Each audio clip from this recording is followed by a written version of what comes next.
السلام علیکم۔ برف پگھل گئی ہے جناب، اور وہ عمران خان کے حوالے سے جو ہماری عدالت، جس کو یہ کہا جاتا ہے کہ عدالت بھی ایک، اور تمام عدالتیں بک چکی ہیں یا عدالتیں فوج کے اشارے پہ چل رہی ہیں، عسکری قوتیں ان کو ڈکٹیشن دیتی ہیں، تو وہی عدالت نے عمران خان کے حوالے سے ان کو جیل میں خصوصی نمائندہ انہی کے ہی وکیل کو، جو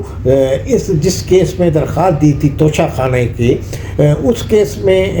یہ بھیجا گیا ہے، اور ان کے وہ وکیل کو جو ان کے کسی اور کیس میں ان کی پیروی کرتے ہیں عدالت میں، جن کا نام ہے سلمان صفدر، تو ان کو عدالت نے اپنا خصوصی نمائندہ بنا کے بھیجا ہے، اور ان کو بولا جا کے ان سے ملیں، اور خصوص جو ان کا سیل ہے، جہاں کمرہ ہے ان کا، ادھر جا کے دیکھیں ان کی صحت کیسی ہے، حالات کیسے ہیں، اور کیا ان کی پوزیشن ہے۔ تو یہ انہوں نے گورنمنٹ سے اجازت لے کے یہ بھیجا ہے، نمائندہ بنا کے، ایک کمیشن بنا کے، ایک رکنی۔ تو آپ یہ دیکھیے کہ یہ خیر سگالی کا حکومت کی طرف سے، عسکری قوتوں کی طرف سے، جن کو پی ٹی آئی گالیاں دیتی ہے، ان کی طرف سے خیر سگالی کا پیغام ہے۔ بہرحال اب جب سے یہ سیاسی قیادت آئی ہے، اٹل زئی وغیرہ یہ جوڑ توڑ میں ماہر ہیں، اور اس حوالے سے یعنی کہ اب یہ حالیہ جو اجلاس ہوا قومی سلامتی کا، اس سمے بھی وزیر اعلیٰ جو آفریدی ہے وہ بھی بیٹھے آ کے، اور قومی سلامتی کے جو پاکستان کے ڈی جی ہیں وہ بھی اس میں موجود تھے۔ تو یہ تمام حالات اب ایسے نظر آ رہے ہیں، یہ غم بازی کرتے ہیں کہ کچھ عمران خان کے حوالے سے کوئی مشروط پیش رفت ہونے کا امکان ہے، اور خیال یہ کیا جاتا ہے کہ عمران خان کو آنے والے دن میں اگر مشروط طور پہ عمران خان کو شاید بنی گالا یا کوئی ان کے نجی اسپتال جو ہے ایسے، وہاں بھی یہ کہہ کے منتقل کیا جائے گا کہ ان کا کوئی خطرناک بیماری تو نہیں ہے، مگر جو بیماری ہے اس کا مسلسل علاج ضروری ہے، تو ان کو چاہے آنکھ کی ہے، کہیں کی بیماری ہے، تو وہ وہاں تسلی بخش علاج وہیں ہوگا، گھر میں ہو سکتا ہے یا کسی اسپتال میں۔ تو بہرحال یہ گراؤنڈ پہ ان سے سلمان صفدر ملاقات کر کے آ گئے، اور انہوں نے یہ کہا کہ واپسی میں جب ان کی علیمہ خان اور سلمان راجہ ان کے ساتھ بیٹھے ہوئے تھے، تو انہوں نے یہ کہا کار میں کہ صحت ان کی صحیح ہے۔ تو صحت کے خلاف پروپنڈا چل رہا تھا حکومت کے خلاف اور عسکری قوتوں کے خلاف کہ جناب ان کی آنکھ ضائع ہونے کا اندیشہ ہے، وہ اندھے ہو جائیں گے یا کام، تو یہ سب چیزیں جو غلط ثابت ہوئی ہیں۔ تو اور یہ آج رپورٹ مرتب کر کے کل آج شام تک جب ہمارا پروگرام آ رہا ہوگا یہ، تو اس سے پہلے یہ خبر آ چکی ہوگی۔ یہ رپورٹ سرپا ماحول جو رپورٹ ہے وہ چیف جسٹس آفریدی کو وہ دیں گے سلمان صفدر، اور اس میں وہ تمام حالات اندر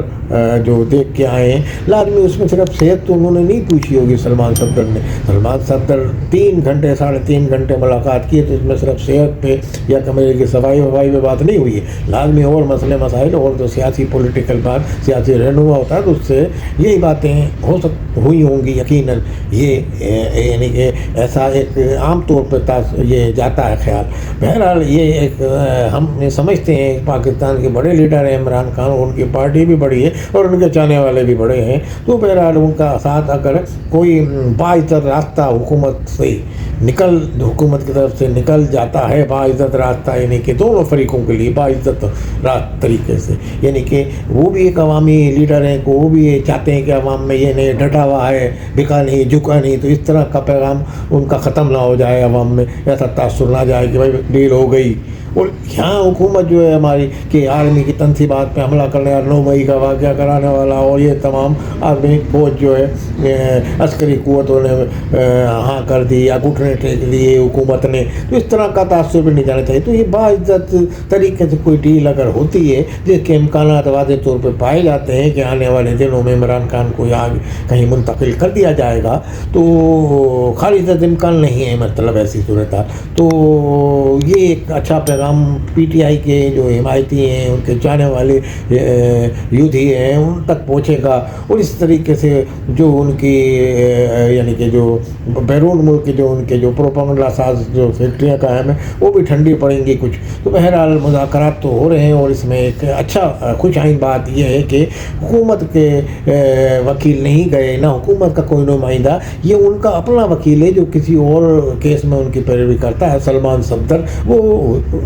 چیف جسٹس کے اعلیٰ عدلیہ سپریم کورٹ کے خصوصی نمائندے بن کے وہاں گئے، اور وہ جو رپورٹ پیش کریں گے اور اس کے بعد آگے آنے والے دنوں میں کیا ہوتا ہے یہ تو وقت آپ کو بتائے گا، مگر ہم یہ سمجھتے ہیں کہ آنے والے دنوں میں ہمارا تجزیہ یہ کہتا ہے کہ عمران خان کو کوئی ریلیف ملنے والا ہے، اور ان کے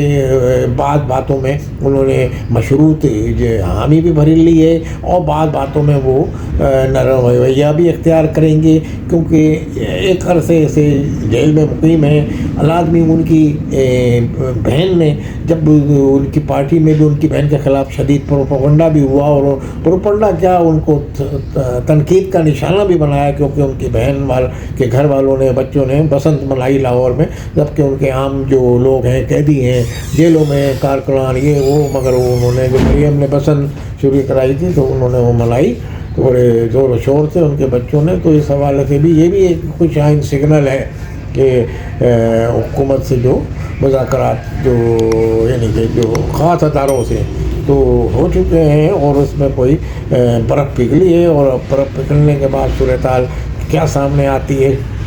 اس میں وہ اختیار دیں گے آگے آنے والے دنوں میں مزید مذاکرات کا۔ اس میں اس کی نوک پلک یہ جو گفتگو ہوئی ہے سلمان صفدر کی ان کے ساتھ، اس کو آگے بڑھاتے ہوئے ان کی سیاسی جماعت کے رہنما قائد اپوزیشن اچکزئی صاحب اور یہ دوسرے غور اور اسد قیصر وغیرہ یہ لوگ کیا کرتے ہیں، تو آگے کوئی پاکستان کے عوام کو خوش آئند پیغام جائے گا، ٹینشن کی فضا ختم ہوگی، کیونکہ پاکستان میں آرمی بہت دشمنوں سے لڑ رہی ہے، اپنی جانوں کے نذرانے پیش کر رہے ہیں۔ بلوچستان میں فتنہ خوارج ہو یا فتنہ ہند ہو ان کے، تو اس میں جانیں قربان ہو رہی ہیں بڑے بڑے آفیسران آرمی کی، وہ تو اس میں ایک خوش آئند بات ہے کہ ایک طرف سے ذرا سیاسی طور پہ ٹینشن کم ہو، اور تمام یعنی کہ دشمنوں پہ تمام اپوزیشن، حزب اقتدار، حزب اختلاف مل کر اپوزیشن تمام کے دشمنوں کے خلاف متحد ہو کے لڑیں۔ لازمی دشمنوں کے پی کے میں بھی وہ ہو رہی ہے، یعنی کہ دہشت گردی، اور اسلام آباد میں بھی ہوئی ہے، تو یہ سب اس میں خوارج اور یہ افغانستان کے داعش اور یہ سب ملوث ہیں، یہ ثابت ہو گیا ہے۔ تو یہ سب چیزیں تھے، پی ٹی آئی کی قیادت کو بھی اندازہ ہو گیا ہے کہ یہ ہم ان کے حکومت کے ساتھ مل کے چلنا چاہیے، اور انہوں نے کہا کہ ہم چاہتے ہیں کہ مربوط قوم، اور جو ان کے آفریدی سہیر آفریدی ہیں، وہ جو قومی سلامتی کا جو اجلاس ہوا ایپکس کمیٹی کا، اس میں بیٹھے آ کے، اور اس میں قومی سلامتی کے مشیر جو D G I S I اور دوسرے لوگ ہیں، ان تمام کے ساتھ بیٹھ کے، تو یہ ایک اچھی بات ہے اور خوش آئند بات ہے، پاکستان کا سوچ رہے ہیں، اور اس کی سوچ کے مطابق انہوں نے عمران خان کے پاس بھی نمائندہ گیا اور ان کا ہی وکیل گیا، وہ اچھا پیغام لائے گا یقیناً پاکستان کے لیے۔ ٹینشن کی اور سیاست میں جو فضائی ختم ہوگی، تو آنے والے دنوں میں پی ٹی آئی کے عوام کو بھی ایک خوشخبری ملے گی، اور پاکستان کے عوام کو بھی ایک سکون کا سانس لیں گے۔ جو 8 فروری کی ہڑتال ہوئی، وہ بھی اتنی بڑی ہڑتال نہیں کی گئی، اسی بنیاد پہ کہ جب اعلان کر دیا تھا تو اس کو کرنا تھا، مگر اس میں کوئی اتنا بڑا کوئی ہنگامہ آ رہا یہ نہیں ہوئی۔ یہ بھی اسی کا شخصانہ ہے کہ پی ٹی آئی نے نرم رویہ اختیار کیا اس دن، اور بہرحال ان کے عوام روڈ پہ نکلنے کو بھی تیار نہیں ہے۔ لازمی اتوار کا دن تھا، تو اس لیے دکانیں بند تھے، لوگ ان کے مخالفین یہ کہتے ہیں خیر وہ ناکام رہا، مگر بہرحال یہ بھی ہے کہ ان کا نرم ہاتھ تھا، زیادہ موٹیویٹ عوام کو نہیں کیا گیا۔ تو یہ تمام اس بات کی نشاندہی کرتے ہیں کہ آنے والے دنوں میں پی ٹی آئی کی طرف سے بھی گرین سگنل مل چکا ہے، اور کامیاب مذاکرات کے بعد عمران خان کے حوالے سے بھی ان کے چاہنے والے اور پاکستان کے عوام خوشخبری سنیں گے۔ السلام علیکم ورحمۃ اللہ۔